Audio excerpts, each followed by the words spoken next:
To my YouTube channel understanding chemistry. हम बात कर रहे हैं CSIR NET chemical sciences subject के कंसेप्ट्स की, जो कि हम कर रहे हैं थ्रू क्वेश्चंस। तो हमने इसी सीरीज़ में हमारी एक वीडियो कंप्लीट हो गई है, जिसके अंदर हमने इलेक्ट्रॉन एफिनिटी एंड किसी भी लेंथेनाइड्स के लिए हम म्यू इफेक्टिव कैसे कैलकुलेट करते हैं उनके बारे में डिस्कस किया था। आज के वीडियो में हम डिस्कस करेंगे आगे के कुछ कंसेप्ट्स विद देयर क्वेश्चंस। तो स्टार्ट करते हैं।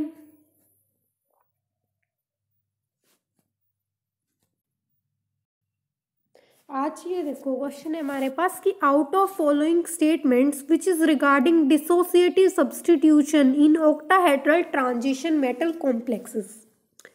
इन्होंने कुछ स्टेटमेंट दे रखे हैं किसके रिगार्डिंग डिसोसिएटिव सब्स्टिट्यूशन, किसके अंदर? ऑक्टाहेड्रल ट्रांजिशन मेटल कॉम्प्लेक्सेस के अंदर।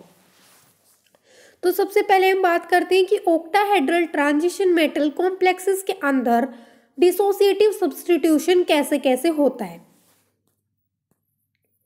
देखो, ये बात हो गई यहाँ पे डिसोसिएटिव सब्स्टिट्यूशन, मतलब ये एक मैकेनिज्म का पाथवे हो गया, मैकेनिस्टिक पाथवे है ये। तो ये जो डिसोसिएटिव सब्स्टिट्यूशन है हमारा, ये हमारा फॉलो करता है SN1 पाथवे को। अब देखो, हम अगर बात करें मैकेनिज्म की, तो मैकेनिज्म मेनली हम स्टडी करते हैं इनऑर्गेनिक केमिस्ट्री। तो वहाँ से जब भी मैकेनिज्म की बात आएगी तो हमें ऑर्गेनिक के मैकेनिज्म्स ध्यान में आते हैं कि वहाँ पे किस टाइप से हमारी रिएक्शंस टेक्स प्लेस करती हैं। पर उसके साथ साथ हमारे जो इनऑर्गेनिक केमिस्ट्री है उसके अंदर भी रिएक्शंस जो होती हैं वो भी कुछ ना कुछ मैकेनिज्म को फॉलो करती हैं। पर जो इनऑर्गेनिक वाले मैकेनिज्म्स हैं वो मतलब उतने कॉमन नहीं होते और उतना उनके अंडरस्टैंड करना काफ़ी मतलब कम चीज़ें होती हैं। उसके अंदर याद करने वाली ज़्यादा चीज़ें आ जाती हैं इनऑर्गेनिक के अंदर। ठीक है, अब यहाँ पे हमने बोला कि डिसोसिएटिव सब्स्टिट्यूशन होना है और वो हमारा SN1 पाथवे को फॉलो करेगा। तो जब हमने ऑर्गेनिक के अंदर न्यूक्लियोफिलिक सब्स्टिट्यूशन रिएक्शंस की बात की, तो उसके अंदर हमने बात की थी कि जो हमारी न्यूक्लियोफिलिक सब्स्टिट्यूशन रिएक्शंस हैं इन ऑर्गेनिक केमिस्ट्री, वो हमारी टेक्स प्लेस करती है। दो मैकेनिज्म्स होते हैं उसके अंदर, हमारा SN1 मैकेनिज्म होता है और SN2 मैकेनिज्म होता है। SN2 और SN1 के अंदर क्या होता था हमारा? SN1 के अंदर हमारा सबसे पहले जो भी हमारा कॉम्प्लेक्स या कंपाउंड है वो हमारा एक इंटरमीडिएट की फॉर्मेशन करता था फर्स्ट स्टेप के अंदर, जो कि हमारी स्लो स्टेप होती थी और रेट डिटरमाइनिंग स्टेप होती थी। क्योंकि हमारी SN1 का मतलब क्या है कि सब्स्टिट्यूशन न्यूक्लियोफिलिक यूनिमॉलिक्यूलर की रिएक्शन का रेट हमारे सिर्फ एक रिएक्टेंट की कंसंट्रेशन के ऊपर डिपेंड करता है, इनकमिंग न्यूक्लियोफाइल की कंसंट्रेशन के ऊपर डिपेंड नहीं करता। ये हम ऑर्गेनिक की बात कर रहे हैं। तो यहाँ पे हमारी फर्स्ट स्टेप जो कि रेट डिटरमाइनिंग स्टेप होती है, उसमें सिर्फ हमारा रिएक्टेंट इन्वॉल्व होता है जो कि हमारा फिर इंटरमीडिएट बनाता है। In the first step that will be the slow step. और नेक्स्ट स्टेप के अंदर जो हमारा इंटरमीडिएट की फॉर्मेशन होती है उसके ऊपर हमारा न्यूक्लियोफाइल अटैक करता है और प्रोडक्ट की फॉर्मेशन होती है। हमारी सेकेंड स्टेप फास्ट स्टेप होती है और ये हमारी रेट डिटरमाइनिंग स्टेप नहीं होती। SN1 के अंदर तो ये होता है। और SN2 के अंदर क्या होता है? हमारी फर्स्ट स्टेप के अंदर हमारे रिएक्टेंट के ऊपर न्यूक्लियोफाइल अटैक करके एक ट्रांजिशन स्टेट की फॉर्मेशन होती है और फिर हमारा प्रोडक्ट की फॉर्मेशन होती है। जो लिविंग ग्रुप है वो निकल जाएगा और जो हमारा इनकमिंग न्यूक्लियोफाइल है वो वहाँ पे अटैच हो जाएगा। और SN2 के अंदर मतलब 2 का मतलब हो जाता है बाई मॉलिक्यूलर। तो उसमें हमारी रिएक्शन का रेट डिपेंड करता है on the concentration of reactant as well as on the concentration of nucleophile. ये पूरा ऑर्गेनिक का मैटर था। अब हम बात करते हैं कि ऑक्टाहेड्रल जो ट्रांजिशन मेटल कॉम्प्लेक्सेस है वो डिसोसिएटिव सब्स्टिट्यूशन किस टाइप से शो करेंगे। ये हमने बोल दिया SN1 मैकेनिज्म है, मतलब it will gonna occur in 2 steps. First step के अंदर जो हमारा रिएक्टेंट है, मतलब जो हमारा ऑक्टाहेड्रल ट्रांजिशन मेटल का जो कॉम्प्लेक्स है वो डिसोसिएट होगा एंड पेंटा कोऑर्डिनेटेड इंटरमीडिएट की फॉर्मेशन करेगा। फिर हमारे इंटरमीडिएट के ऊपर हमारा जो इनकमिंग ग्रुप है या इनकमिंग लाइगेंड है वो अटैक करेगा और हमें प्रोडक्ट की फॉर्मेशन हो जाएगी यहाँ पे। ठीक है, तो बात करते हैं किस टाइप से। हमने बोला ऑक्टाहेड्रल ट्रांजिशन मेटल कॉम्प्लेक्स, तो वो होता है हमारा क्या? ML5 और X ले लिया हमने। इसके अंदर 6 लाइगेंड्स मेटल के साथ कोऑर्डिनेटेड है, तो ये ऑक्टाहेड्रल हो गई इसकी ज्योमेट्री। फर्स्ट स्टेप हमारी स्लो स्टेप हो गई, इसके अंदर हमारा जो एक्स नेगेटिव है वो लिविंग ग्रुप के रूप में निकल जाएगा, एक्स नेगेटिव। यहाँ से फिर जो हमारा ML5 बनेगा उसके ऊपर हमारा Y नेगेटिव जो इनकमिंग लाइगेंड है वो अटैक करेगा और यहाँ पे ML5Y प्रोडक्ट की फॉर्मेशन हो जाएगी। अब यहाँ पे हमारा ML5 बना इंटरमीडिएट, ये एक पेंटा कोऑर्डिनेटेड इंटरमीडिएट है क्योंकि देखो मेटल के साथ, सेंट्रल मेटल एटम के साथ 5 लाइगेंड अटैच है, मतलब पेंटा कोऑर्डिनेशन हो गया। तो इसके अंदर हमारा पेंटा कोऑर्डिनेटेड इंटरमीडिएट बनता है। ये बात हो गई कि कैसे डिसोसिएटिव सब्स्टिट्यूशन होता है ऑक्टाहेड्रल ट्रांजिशन मेटल कॉम्प्लेक्सेस के अंदर। अब आप चलते हैं हमारे क्वेश्चन के टुवर्ड्स। क्वेश्चन के अंदर क्या पूछ रखा है इन्होंने, फिर देखो स्टेटमेंट दे दी इसके रिगार्डिंग और इन्होंने पूछा है लास्ट में विच आर करेक्ट। यहाँ पे विच आर करेक्ट होने से क्या मतलब है, आप क्वेश्चन को भी ध्यान से पढ़ना है, ये नहीं कि मोटा मोटा देख लिया कि इनमें से कौन सा स्टेटमेंट करेक्ट है। विच आर इज, इन चीज़ों का भी बहुत खास तौर पे ध्यान रखना है, इन क्वेश्चंस के अंदर ध्यान से स्टडी करनी है कि इज और आर इस टाइप के स्टेटमेंट वालों में ये जनरली दिया होता है कि which statement is correct. Is correct से मतलब क्या हो गया, यहाँ पे एक स्टेटमेंट करेक्ट होगी, पर अगर आर दे दिया ना यहाँ पे तो ऐसा होगा कि एक स्टेटमेंट भी हो सकती है और एक से ज़्यादा स्टेटमेंट्स भी सही होने की पॉसिबिलिटी हो सकती है। तो आंसर के अंदर एक से ज़्यादा ऑप्शंस आएंगे, तो इस बात का ध्यान रखना है कि हमारा एक ही ऑप्शन आंसर होगा या एक से ज़्यादा ऑप्शन आंसर होंगे। कई बार सिर्फ इज दिया होता है तो मतलब एक ही आंसर होगा, कई बार आर दिया होता है मतलब एक भी हो सकता है और एक से ज़्यादा भी हो सकता है, और कई बार इज स्लैश आर ऐसे करके भी दे दिया जाता है। उन चीज़ों का ध्यान रखना है। अब इसके अंदर क्या क्या है हमारे, देखो फर्स्ट स्टेटमेंट है high steric hindrance between ligands in the metal complex favours fast dissociation of ligand. क्या बोला कि जो हमारा हमने बोला हमारा ऑक्टाहेड्रल ट्रांजिशन मेटल कॉम्प्लेक्स जो ML5X है, अगर उसके जो लाइगेंड्स है उनके अंदर स्टेरिक हिंड्रेंस ज़्यादा होगी तो जो हमारा लाइगेंड्स है वो लाइगेंड जो डिसोसिएट होना है वहाँ से फर्स्ट स्टेप के अंदर उसका डिसोसिएशन फास्ट हो जाएगा, उस चीज़ को फेवर करेगी हाई स्टेरिक हिंड्रेंस। तो ये बात सही है या गलत है, इसको देखने के लिए देखो हम वापस चलते हैं ऑर्गेनिक के अंदर। ऑर्गेनिक के अंदर क्या होता है, जो हम जनरली स्टडी करते हैं तो हम बोलते हैं कि SN1 मैकेनिज्म ऐसे हमारे रिएक्टेंट्स फॉलो करते हैं, मतलब मेनली हमारे जो हाइड्रोकार्बन्स टर्चरी वाले होते हैं वो ज़्यादा फॉलो करते हैं। क्यों, क्योंकि हमारा फर्स्ट स्टेप डिसोसिएशन स्टेप होता है जिसके अंदर हमारी SN1 मैकेनिज्म के अंदर कार्बोकेटाइन की फॉर्मेशन होती है। तो कार्बोकेटाइन हमारे टर्चरी कार्बोकेटाइन मोस्ट स्टेबल होते हैं, फिर सेकेंडरी और फिर प्राइमरी।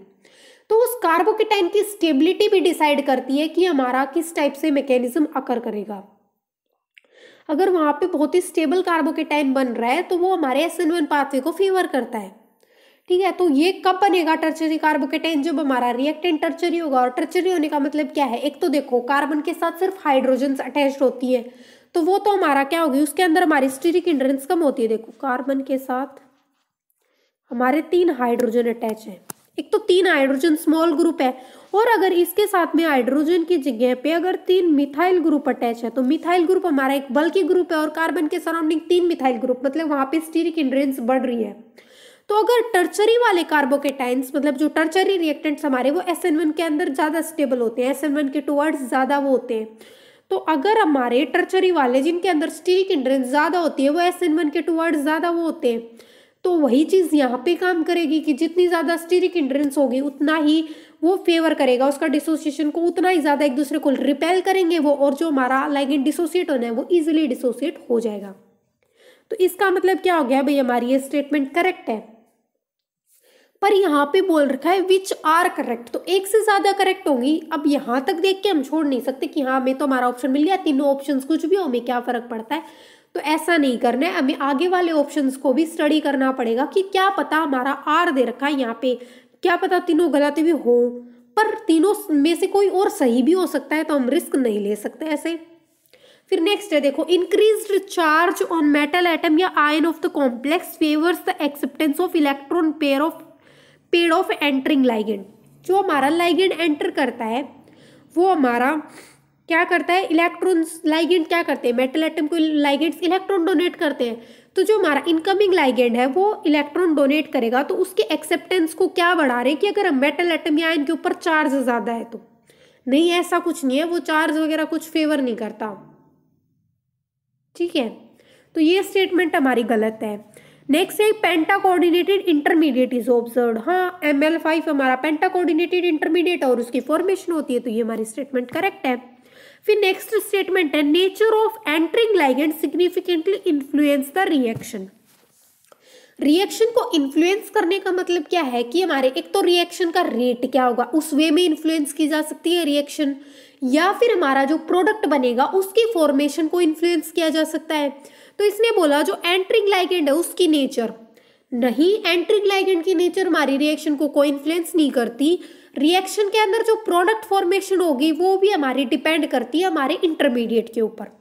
ठीक है, कि जो हमारे अगर इनकमिंग लाइगेंड बोले हम कि वो हमारे प्रोडक्ट को इन्फ्लुएंस करता है कि भाई प्रोडक्ट वो डिसाइड करेगा कि क्या प्रोडक्ट बने, नहीं, वो हमारा प्रोडक्ट डिसाइड नहीं करता, हमारा प्रोडक्ट डिसाइड करता है हमारा इंटरमीडिएट।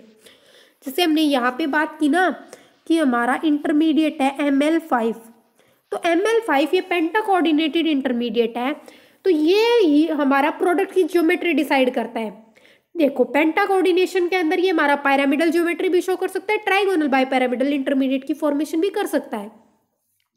तो एक तो पायरामिडल इंटरमीडिएट हो सकता है, एक ट्राइगोनल बाइपैरामिडल इंटरमीडिएट हो सकता है। तो ये जो अलग अलग ज्योमेट्री हमारी इंटरमीडिएट की ये डिसाइड करेगी कि हमारा ट्रांस प्रोडक्ट बनेगा या सिस प्रोडक्ट मिलेगा, ना कि इनकमिंग न्यूक्लियोफाइल। तो ये वाली स्टेटमेंट भी हमारी गलत है कि हमारा एंटरिंग लाइगेंड की नेचर डिसाइड करेगी, इन्फ्लुएंस करेगी रिएक्शन को। पेंटा कोऑर्डिनेटेड वाली सही थी, ये गलत थी, ये सही थी। तो हमारा ए और सी क्या है यहाँ पे करेक्ट आंसर्स हैं, ये हमने बात कर ली ऑक्टाहेड्रल ट्रांजिशन मेटल कॉम्प्लेक्सेस के अंदर डिसोसिएटिव सब्स्टिट्यूशन की। अब हम बात करते हैं नेक्स्ट क्वेश्चन की। नेक्स्ट क्वेश्चन है Hg2 पॉजिटिव के लिए इन्होंने पूछ रखा है बॉन्ड ऑर्डर और कौन से ऑर्बिटल बॉन्डिंग के अंदर इन्वॉल्व हो रहे हैं। ठीक है, अब हम बात करते हैं Hg2 मतलब यहाँ पे Hg पॉजिटिव का एक मॉलिक्यूल है और Hg पॉजिटिव का एक मॉलिक्यूल है, ये दोनों डाइमराइज होके Hg2 पॉजिटिव की फॉर्मेशन कर रहे हैं। तो इसके अंदर हमें बतानी है बॉन्डिंग कैसे होगी, बॉन्डिंग के अंदर कौन कौन से ऑर्बिटल इन्वॉल्व है। भाई Hg पॉजिटिव का एक Hg पॉजिटिव का कौन सा और दूसरे Hg पॉजिटिव का कौन सा ऑर्बिटल इन्वॉल्व होके इन दोनों के बीच में बॉन्ड की फॉर्मेशन कर रहे हैं, तो कि हमें मॉलिक्यूल मिल सके Hg2 पॉजिटिव। अब ऑर्बिटल्स बताने हैं, तो यहाँ पे हमें सबसे पहले निकालना पड़ेगा इनका इलेक्ट्रॉनिक कॉन्फ़िगरेशन। ठीक है, मरकरी का इलेक्ट्रॉनिक कॉन्फ़िगरेशन निकालने के लिए भाई हम सबसे पहले, ज़रूरी नहीं कि हमें सारे एलिमेंट्स के एटॉमिक नंबर ही याद हो, और हम ये मानते हैं कि अगर हमें एटॉमिक नंबर नहीं पता तो हम उसका इलेक्ट्रॉनिक कॉन्फ़िगरेशन भी नहीं पता लगा सकते। पर कुछ एलिमेंट्स ऐसे होते हैं जिनका हम मतलब मान के चल सकते हैं उनकी पीरियोडिक टेबल के अंदर उनकी जो पोजीशन है उसके अकॉर्डिंग। देखो हमें वैसे तो नहीं याद मरकरी का एटॉमिक नंबर क्या होगा, पर मरकरी हमें इतना पता है कि मरकरी हमारी जिंक के नीचे लाई नहीं करती, जिंक, कैडमियम, मरकरी, ये वाला हमें याद रहता है ना ग्रुप, ये वाला ग्रुप हमें पता है कि जिंक के नीचे कैडमियम आता है, कैडमियम के नीचे मरकरी आती है, और जो हमारे सेम ग्रुप के एलिमेंट्स हैं उनका वैलेंस सेल इलेक्ट्रॉनिक कॉन्फ़िगरेशन हमारा सेम होता है। चाहे हमें मरकरी और कैडमियम का एटॉमिक नंबर पता हो या ना पता हो, और इनका इलेक्ट्रॉनिक कॉन्फ़िगरेशन पता हो ना पता हो, पर हमें जिंक का इलेक्ट्रॉनिक कॉन्फ़िगरेशन डेफिनेटली पता होता है, क्योंकि हमारी ट्रांजिशन मेटल्स के अंदर 3D सीरीज मोस्ट इंपॉर्टेंट है। और अगर हमें 3D सीरीज से रिलेटेड कोई चीज़ नहीं आती तो फिर हम हमारी ऑर्गेनिक केमिस्ट्री के अंदर बहुत सारी चीज़ें ऐसी हैं जो हम सॉल्व नहीं कर सकते अगर हमें 3D सीरीज़ की नॉलेज नहीं है। तो अगर आपको 3D सीरीज़ भी नहीं आती तो वो मतलब 200% कर लेनी चाहिए वो। तो 3D सीरीज़ के अंदर एलिमेंट्स के नाम, उनका एटॉमिक नंबर, उनका इलेक्ट्रॉनिक कॉन्फ़िगरेशन, अगर इतनी चीज़ भी आती है ना हमें 3D सीरीज़ वाली, तो भी हमारे काफ़ी मतलब 50% क्वेश्चन सोल्व होने के चांसेस हो जाते हैं 3D सीरीज से ही, क्योंकि 3D सीरीज वाले एलिमेंट ही हमारे लिए मोस्ट इंपॉर्टेंट होते हैं। तो हमें 3D सीरीज का पता होना चाहिए। और फिर 3D सीरीज के साथ साथ कुछ इंपॉर्टेंट, जैसे ये हो गया ये वाला group zinc, cadmium, mercury.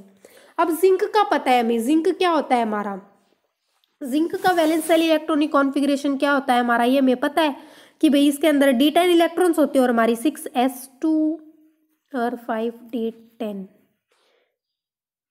5d नहीं 3d10, 6s2 एंड 3d10 होती है हमारी किसके अंदर, जिंक के अंदर। और यहाँ पे हम बात करें मरकरी की, हमारा जिंक क्या है 3D सीरीज का मेंबर, कैडमियम 4D सीरीज का, Hg 5D सीरीज का। तो जिंक का क्या होता है 6s2 3D10, पर कैडमियम की बात करेंगे तो कैडमियम का हो जाएगा 6s2 4D10, और मरकरी की बात करेंगे तो हमारा ये होता है हमारा 3D10 एंड 4s2 होता है जिंक का। कैडमियम का हो जाएगा 4D10 एंड 5s2, मरकरी का हो जाएगा, मरकरी का फिर हमारा ये 5D सीरीज का एलिमेंट है, तो उसके अकॉर्डिंग होगा इसका, उसके अकॉर्डिंग इसका हो जाएगा 6s2 एंड 5D10। अब हम Hg पॉजिटिव की अगर बात करें तो उसके अंदर हमारा हो जाएगा 5D10 एंड 6s1। एक Hg पॉजिटिव के अंदर हमारा 6s1, दूसरे Hg पॉजिटिव के अंदर भी 6s1, तो यहाँ पे ss ऑर्बिटल्स ओवरलैप होंगे और हमारे बॉन्ड की फॉर्मेशन हो जाएगी। तो यहाँ पे इन्होंने वही पूछ रखा था कि कौन से ऑर्बिटल्स बॉन्डिंग के अंदर इन्वॉल्व होते हैं, तो हमारे ss ऑर्बिटल्स बॉन्डिंग के अंदर इन्वॉल्व हो गए। ठीक है, इतना पता चल गया हमें कि ऑर्बिटल्स कौन कौन से इन्वॉल्व होंगे। दो चीजें पूछनी है, bond order and orbitals. Orbitals पता चल गए ss, एक बार ऑप्शंस में देख लेते हैं, क्या पता हमारा काम ऐसे ही बन जाए। फर्स्ट ऑप्शन के अंदर ss है, हाँ भाई ये ऑप्शन हो सकता है। नेक्स्ट के अंदर sp pp sd, हमें तो ऑर्बिटल्स का पता है ss, तो बॉन्ड ऑर्डर डायरेक्टली हमें पता चल गया कि हाँ भाई बॉन्ड ऑर्डर 1 होगा। पर किसी और ऑप्शंस में यहाँ पे 1 एंड s एंड s दे रखा है, यहाँ पे 3 और d की जगह भी s दे रखा होता तो पॉसिबिलिटी इन दोनों ऑप्शंस की हो जाती ना, तो उस केस में हमारे लिए बॉन्ड ऑर्डर निकालना भी इंपॉर्टेंट हो जाता। तो हम बात कर लेते हैं बॉन्ड ऑर्डर कैसे कैलकुलेट करेंगे। बॉन्ड ऑर्डर कैलकुलेट करने के लिए हमारा फॉर्मूला होता है 1/2 electrons in bonding molecular orbital minus electrons in antibonding molecular orbital. अब ये बॉन्डिंग मॉलिक्यूलर ऑर्बिटल के अंदर कितने इलेक्ट्रॉन होंगे और एंटी बॉन्डिंग मॉलिक्यूलर ऑर्बिटल के अंदर कितने इलेक्ट्रॉन होंगे, ये चीज हमें कैलकुलेट करनी है। तो ये चीजें बताता है हमें हमारा एमओ डायग्राम। यहाँ पे देखो s ऑर्बिटल्स इन्वॉल्व हो रहे हैं, इसका एमओ डायग्राम अगर बनाना चाहें तो ऐसे बनेगा। ये s ऑर्बिटल है, ये भी 6s1 बच गया था इसके अंदर, तो एक एक इलेक्ट्रॉन है दोनों के अंदर। ये हमारे एक Hg पॉजिटिव का, ये हमारे दूसरे Hg पॉजिटिव का, और ये वाले ऑर्बिटल बन रहे हैं हमारे किसके Hg2 पॉजिटिव मॉलिक्यूल के। तो एक एक इलेक्ट्रॉन है, ये वाला है हमारा सिग्मा 6s और ये हमारा सिग्मा स्टार 6s। तो ये हमारा बॉन्डिंग मॉलिक्यूलर ऑर्बिटल, ये एंटी बॉन्डिंग मॉलिक्यूलर ऑर्बिटल, एक एक इलेक्ट्रॉन है, ये हमारा फुल्ली फिल्ड और ये हो गया हमारा एम्प्टी। तो यहाँ पे हमारा बॉन्डिंग मॉलिक्यूलर ऑर्बिटल के अंदर 2 इलेक्ट्रॉन हो गए, एंटी बॉन्डिंग मॉलिक्यूलर ऑर्बिटल के अंदर 0 इलेक्ट्रॉन हो गए। तो अब हम बॉन्ड ऑर्डर कैलकुलेट कर सकते हैं। वो क्या होगा हमारा 1/2 electrons in bonding molecular orbital that are 2 और electrons in antibonding molecular orbital which are 0। ये हो गया। तो यहाँ से हमारा बॉन्ड ऑर्डर आ गया 1, हमें पता ही था कि भाई 1 आना ही है, तो कंफर्म हो गया। तो इस टाइप से हम बॉन्ड ऑर्डर और कौन से ऑर्बिटल्स उसके अंदर इन्वॉल्व हो रहे हैं इस चीज को कैलकुलेट कर सकते हैं। बात करते हैं नेक्स्ट की। नेक्स्ट दे रखा है इन्होंने एक ऑक्टाहेड्रल कॉम्प्लेक्स दे दिया Ma2B2CD, जहाँ पे ABC है हमारे मोनोडेंटेट लाइगेंड। तो इसके बताने हमें इनएंशियोमरिक पेयर्स। अब हमें सबसे पहले आइसोमेरिज्म के बारे में पता होना चाहिए और फिर हमें पता होना चाहिए कि हमारे इनएंशियोमर्स क्या होते हैं। अगर हमें यही नहीं पता कि इनएंशियोमर्स क्या होंगे तो फिर हम उसके इनएंशियोमरिक पेयर्स तो कैलकुलेट कर ही नहीं सकते।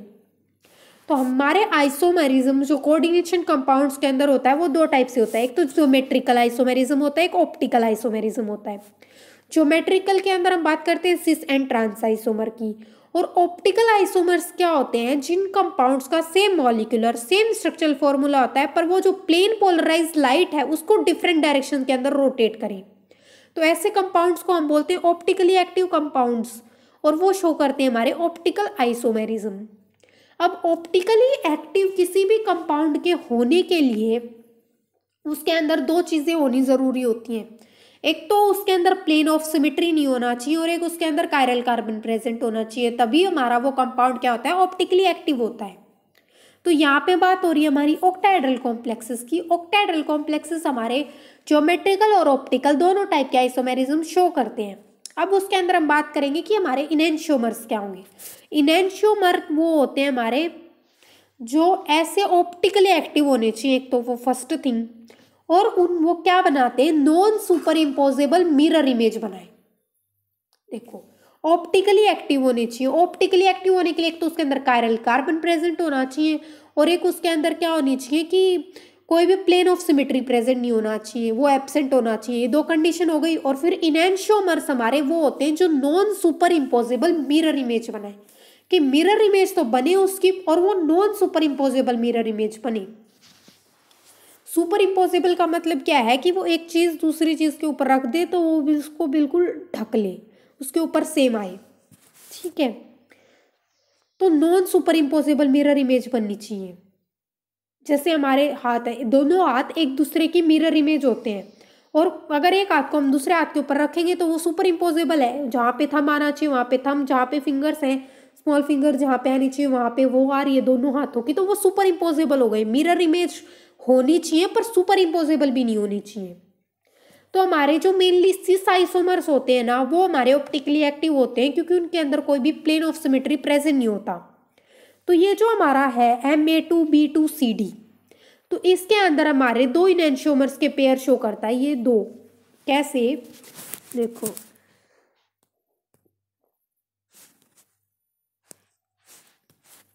कि हमारा ये मेटल है, ऑक्टाहेड्रल कॉम्प्लेक्स बना रहा है हमारा, यहाँ पे BD बोल दिया।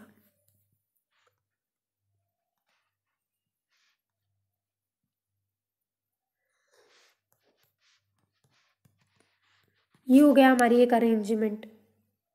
अगर हम इसकी मिरर इमेज बनाएंगे, देखो मिरर इमेज बना रहे हैं हम इसकी, तो यहाँ पे बनेगी मेटल, यहाँ पे आएगा हमारा BC, इस तरफ A और A, यहाँ पे B का B और यहाँ पे D, इस टाइप से आएगा। और इस मिरर इमेज को देखो हम ऐसी की ऐसी इस मिरर इमेज को उठा के अगर इसके ऊपर रखते हैं तो ये सुपर इम्पोजेबल नहीं हुई ना, क्योंकि ये वाला B तो इस A के ऊपर आएगा और ये वाला C इस A के ऊपर आएगा। इस B के ऊपर हमारा A आ रहा है और इस C के ऊपर भी हमारा A आ रहा है, तो ये non super imposable mirror image है। मतलब ये एक हो गया इनैंशियोमरिक पेयर। तो एक इनैंशियोमर का पेयर तो ये हो गया। फिर हम बात करें, हमने बोला यहाँ पे दो इनैंशियोमरिक पेयर, दूसरा किस टाइप से होगा, हमने बोला कि हमारा ये इस टाइप से अगर हमारा अरेंजमेंट हो, ये हो गया हमारा ऑक्टाहेड्रल कॉम्प्लेक्स Ma2B2CD टाइप का। अब अगर इसकी हम मिरर इमेज की बात करें तो इसकी मिरर इमेज किस टाइप से बनेगी, यहाँ पे BD BC,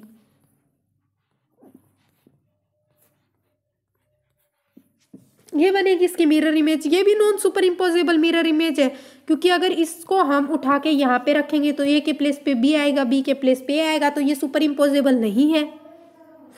तो इस टाइप से हमारी क्या बनती है, non super imposable mirror images की फॉर्मेशन होती है।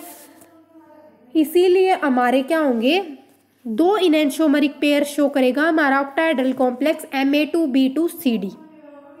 आज के वीडियो में इतना ही। आज के वीडियो में हमने बात कर ली किस किस चीज़ की, हमने बात की डिसोसिएटिव सब्स्टिट्यूशन ऑक्टाहेड्रल कॉम्प्लेक्सेस के अंदर, फिर हमने एक मर्क्यूरी का कॉम्प्लेक्स के अंदर ऑर्बिटल्स और उनकी बात की थी, और फिर हमने बात कर ली कि कोऑर्डिनेशन कंपाउंड्स के अंदर आइसोमेरिज्म किस टाइप से होता है और कितने इनैंशियोमरिक पेयर्स किसी भी कॉम्प्लेक्स दे रखा है हमने उसके हम कैसे कैलकुलेट करेंगे।